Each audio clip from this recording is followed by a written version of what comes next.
আমরা পেয়েছি সাবেক মন্ত্রী, আওয়ামী লীগের প্রেসিডিয়ামের সদস্য এবং বাংলাদেশ সড়ক পরিবহন শ্রমিক ফেডারেশনের সভাপতি জনাব ওবায়দুল কাদের। আপনাকে আমাদের অনুষ্ঠানে স্বাগত জানাই। আপনি আমাদের এই সময় দিয়েছেন, সেজন্য শুভেচ্ছা ও কৃতজ্ঞতা জানবেন। আমাদের সাথে আরো থাকছেন ডক্টর মোহাম্মদ ইউনুস। ডক্টর মোহাম্মদ ইউনুস, আপনাকে আমাদের অনুষ্ঠানে স্বাগত জানাই। আমাদের এই সময় দিয়েছেন, সেজন্য শুভেচ্ছা ও কৃতজ্ঞতা জানবেন। জনাব ওবায়দুল কাদের, আমরা একটু আপনার কাছ থেকে এটিও জানতে চাইবো, আওয়ামী লীগের হাজারো নেতাকর্মী পালিয়ে গেছেন ভারতে, ঢাকার বদলে যেন কলকাতায় তারা সভা করছেন, মত বিনিময় করছেন, উদ্যানে আড্ডা দিচ্ছেন, ঘরের মাঠে বাদাম চিবুচ্ছেন। যে শেখ হাসিনার পার্লামেন্ট নাকি এখন কলকাতায়, শেখ হাসিনার ক্যাবিনেট সদস্যরা কি সত্যি এখন দিল্লিতে? জনাব ওবায়দুল কাদের, এই বিষয়টি আপনার কাছ থেকে একটু জানতে চাইবো আমরা। চলমান বিচার থেকে নিজেকে বাঁচানোর লক্ষ্যেই তিনি এ ধরনের রাষ্ট্রবিরোধী ষড়যন্ত্রে লিপ্ত রয়েছেন। তার এই সকল বেআইনি অপরাধমূলক কর্মকাণ্ডের আমরা নিন্দা করছি এবং প্রচলিত আইনে তার বিরুদ্ধে ব্যবস্থা গ্রহণের জন্য ডক্টর মোহাম্মদ ইউনুস সরকার সহ সংশ্লিষ্ট সকলকে অনুরোধ জানাচ্ছি। জনাব ওবায়দুল কাদের, মাফিয়া বাহিনী যারা গত 15 বছর ধরে তার হুকুমে মানুষ ধরছে, কুচুকাটা করছে, সবগুলি ইনস্টিটিউশন ধ্বংস করছে, পলানোর সময় সেই মানুষগুলির কথাও মনে পড়লো না এতিম লীগ জননী শেখ হাসিনা। আজকে ইউনুস কত নির্লজ্জ, তিনি ভারতকে অনুরোধ করেন শেখ হাসিনাকে থামাতে। শেখ হাসিনা আক্রান্ত, আক্রমণকারী নয়, তাকে থামাবে না। আক্রমণকারীদের থামান, যাদের সঙ্গে আপনি আছেন, বিবৃতি দিয়ে দেশের অভ্যন্তরীণ বিষয়ে হস্তক্ষেপের জন্য বিদেশিদের প্রতি আহ্বান জানান ডক্টর। এই ইউনুস আমাদের জাতীয় স্মৃতিসৌধে যায়নি, এই ইউনুস আমাদের শহীদ মিনারে যায় না, এই ইউনুস করোনা জাতীয় কোনো দুর্যোগে এই দেশের মানুষের পাশে ডক্টর ইউনুস আমাকে যখন মন্তব্য করতে বলেছে তার সম্পর্কে আমি বলেছি তিনি আমাদের সুখে নেই, দুঃখে নেই, কষ্টে নেই, দুর্যোগে নেই, আমাদের দুর্দশায় নেই। আমরা কেন তাকে নিয়ে অত তাকে নিয়ে আমাদের ভাববার কোনো প্রয়োজন নেই। তিনি এবার সাক্ষাৎকারে নতুন নির্বাচন দাবি করেছেন। চিনতে পেরেছেন? কোটা আন্দোলন, অগ্নিসন্ত্রাস, সাম্প্রতিক সহিংসতার সাথে এই বিবৃতির সংযোগ আছে কিনা তা ভেবে দেখা দরকার।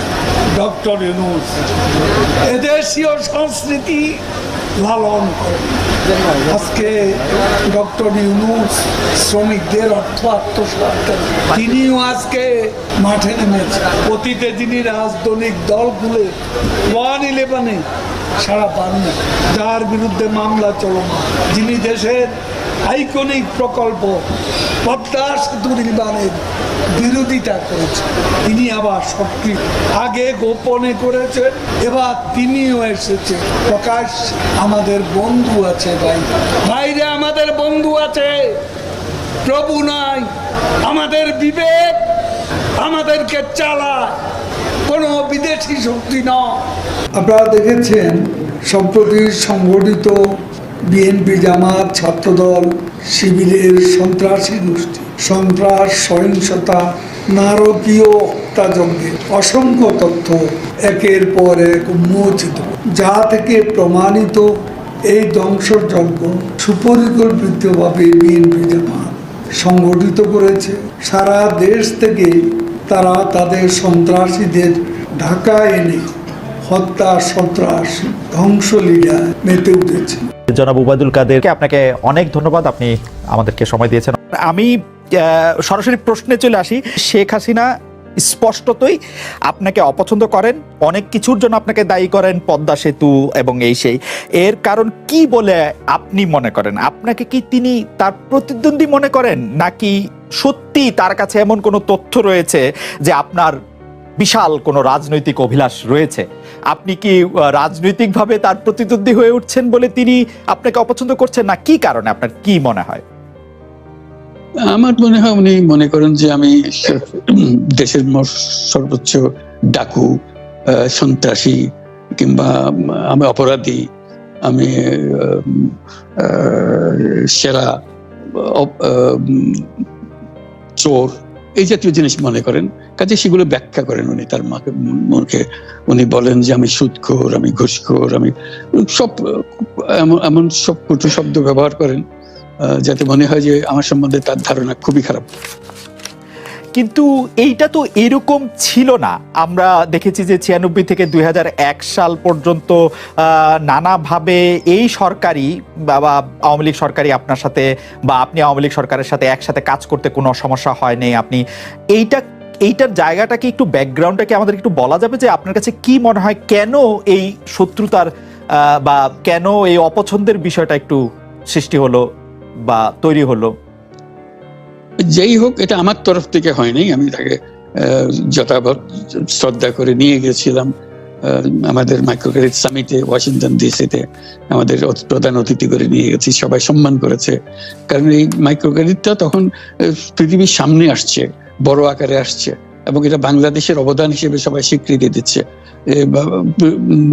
ওয়াশিংটনে দুনিয়ার সেরা যারা সবাই উপস্থিত ছিলেন, তার মধ্যে আমরা ওনাকে নিয়ে গেছিলাম এই জন্য যে বাংলাদেশের পক্ষ থেকে এই গৌরবটা যেন তিনি আমাদের পক্ষ হয়ে গ্রহণ করেন। উনিও রাজি হয়েছেন, উনিও গেছেন, করেছেন।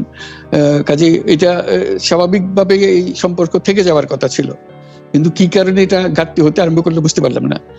কিছুদিন পর থেকেই ওনার আচরণ এবং তার শব্দ পরিবর্তন হতে আরম্ভ করলো। এমন পরিবর্তন হলো এখন আমাকে চোট বদমাইশ ছাড়া আর কোনো বিষয় উনি মনে করেন বলে মনে হয় না আমার কাছে।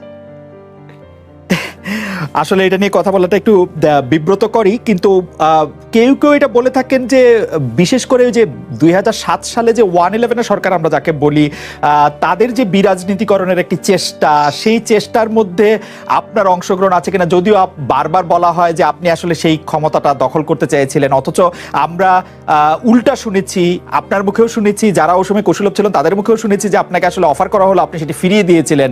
কিন্তু কেউ কেউ আবার বলে থাকেন আপনি একটা লম্বা সময়ের জন্য চেয়েছিলেন। এইটি কি একটা কোনো কারণ হতে পারে? এই ব্যাপারটিকে আমাদের দর্শকদের জন্য মানে বা ইয়েদের জন্য একটু আপনি পরিষ্কার করবেন যে আপনি আসলে রাষ্ট্রের সর্বোচ্চ ক্ষমতায় বা রাজনীতির জায়গায়, দেশ পরিচালনায়, সেগুলিতে আপনি আসলে আসতে চেয়েছিলেন কিনা, চান কিনা, বা ওই জায়গা থেকে? যদি চাইতাম খালেদ, যদি চাইতাম, তখন যখন মিলিটারি আমার বাসায় এসে বসে রইল সারা রাত আমাকে রাজি করানোর জন্য, আমি তো লুফে নিতাম। রাজি করানোর জন্য বসে থাকতে হবে কেন? আমি যদি ক্ষমতাই চাইতাম, বলে আর চলেন চলেন, কি করতে, কি কোন জামাটা পড়তে হবে দেখিয়ে দেন, এখনই যাচ্ছি। আমি তো সেটা করিনি। তাদের সঙ্গে তর্ক করেছি, সারা রাত ধরে তর্ক করেছে যে না ভাই, আমাকে দিয়েন না, আমি এই কাজের উপযুক্ত না, আপনারা অন্য লক্ষ্য যান। তারা আমার উপরে মন ঠিক করে ফেলেছে আমাকে নিতে হবে। আমি বারে বারে বলতেছি তাদেরকে, তারা নিরাশ হয়ে ফিরে গেল, বললো যে সকালবেলায় আবার আসবো, সকালবেলায় আসলে তখন আপনি আমাদেরকে বলেন যে রাজি আছেন।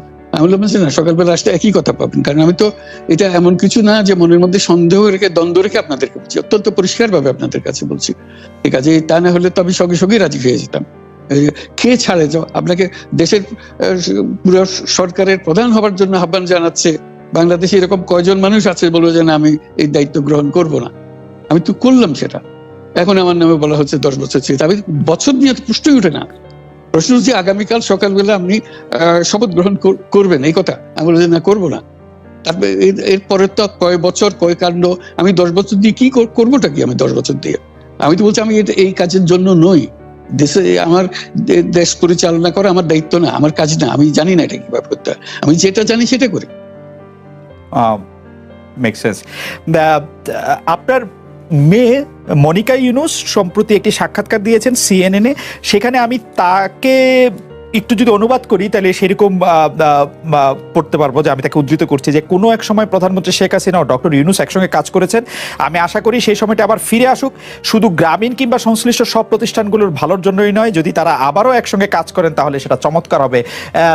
এই মনিকা ইউনুসের এই আশা কি আপনারও মানে একই রকম আশা কিনা যে প্রধানমন্ত্রী শেখ হাসিনা এবং ডক্টর ইউনুস একসঙ্গে কাজ করলে আরো কিছু চমৎকার কাজ হবে, বা এটা আপনি আশা করছেন এরকম কি? এটা কি এখন আমার জন্য করা যাচ্ছে না যে আমি নারাজ, যে করতে চাই না? তুমি ভাবখানা এমন করছো যেন আমি আপত্তি করছি, আমি কাজ করতে চাই না। আমাকে যে বললাম চোর বদমাইশ করে রেখেছে, সেখানে কাজ করার তো কথাই উঠছে না। আমার নাম উঠলেই ওনার রাগ উঠে যায়। আমাকে সুৎখোর না বললে ওনার মন তৃপ্ত হয় না, আমাকে চুবিয়ে না ডুবালে, পদ্মা নদীতে আমাকে চুবিয়ে না ডুবালে ওনার মনে শান্তি আসে না। ঠিক আছে, আমি কি করে বলবো? ওনাকে বলতে তো হবে, ওনাকে যদি কিছু বলতে হয়। পদ্মা নদীর কথাটা যখন উঠলই, পদ্মা ব্রিজ সম্পর্কে যে কথাটা সরকারের উচ্চ মহল থেকে এটা বলা হয় যে আপনি আপনার ক্ষমতা ব্যবহার করে বা আপনার পরিচিতি ব্যবহার করে বা আপনার যে একটা সাংঘাতিক রকমের গ্রহণযোগ্যতা সারা দুনিয়াতে আছে, যেটি আসলে ওয়ার্ল্ড ব্যাংক সহ অন্য জায়গায় আছে, সেটি দিয়ে আসলে আপনি পদ্মা সেতুটা বাংলাদেশ যাতে ঋণ না পায় সেটির জন্য আপনি চেষ্টা করেছেন। এই ব্যাপারটা নিয়ে কি আপনি একটু কিছু বলবেন, যে এটা আপনার বিরুদ্ধে একটা অভিযোগ? কি বলবো, এটা বলো, এটা হাস্যকর একটা কথা মুখ থেকে বলে ফেললো চোর ডাকাতের মতো, এটাও আরেকটা বলে ফেললো, এটাই সত্য হয়ে গেল। আমরা যে বারে বারে বিবৃতি দিলাম তখন এটা প্রশ্নই উঠে না। আমরা বাংলাদেশের নাগরিক হিসেবে আমরা গৌরবান্বিত যে এই পদ্মা সেতুর উপরে আমরা একটা সেতু বানাতে পারবো, এটার জন্য আমরা সবাই চাই। কাজে এটা তো বিরোধিতা করার তো প্রশ্নই উঠে না। কেন বিরোধিতা করবো? দেশে যে একটা বড় রকমের ঘটনা ঘটতে যাচ্ছে সেটা তো আমরা সবাই সমর্থন করেছি।